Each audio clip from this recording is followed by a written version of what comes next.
আসসালামু আলাইকুম ওরহমতুল্লাহ।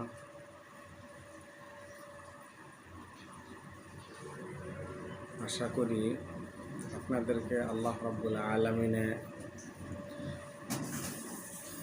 ভালো রাখছুন, আর আমিও আপনাদের দোয়া বরকতে ভালো আছি। মাহতারাম দোস্ত,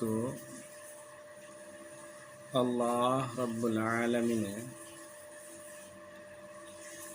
এই দুনিয়ার মধ্যে আমাদেরকে সৃষ্টি করছেন আল্লাহর ইবাদত করবার জন্য। আমাদেরকে বানাইছেন আল্লাহর ইবাদত করবার জন্য।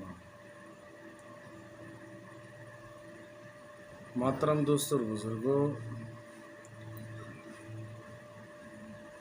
মানুষে মসজিদ বানায় একটা মকসুদের উপরে, যে মসজিদে এসে মানুষ নামাজ কায়েম করবে, তিলাওয়াত করবে, তাসবিহ পড়বে। সরকারে রাস্তা বানায় একটা মকসুদের উপরে, যে রাস্তার উপরে গাড়ি চলাফেরা করবে, যাতায়াতের ব্যবস্থা হবে।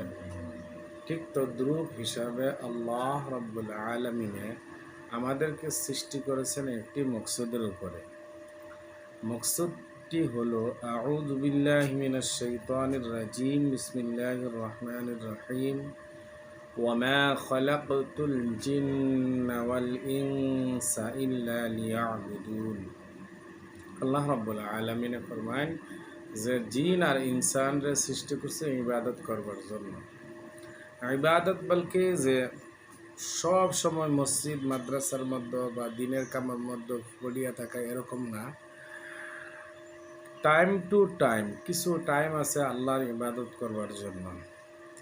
যেরকম হিসাবে 5 ওয়াক্ত নামাজ আল্লাহ রাব্বুল আলামিন আমাদের উপর ফরজ করেছেন। 5 ওয়াক্ত নামাজ পড়তে হবে, রোজা রাখতে হবে, যাকাত দিতে হবে, মাল দৌলত থাকলে হজ করতে হবে।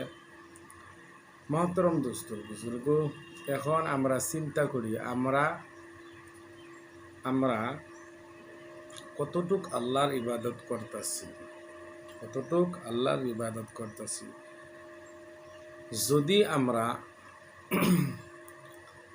যদি আমরা জুমার নামাজের মতো যদি আমরা 5 ওয়াক্ত নামাজ কায়েম করি, সমাজের যত বালিক ছেলে থেকে নিয়ে একবারে বৃদ্ধ পর্যন্ত আমরা যদি 5 ওয়াক্ত নামাজ কায়েম করি, আমাদের কোনো দিন অভাব হবে না।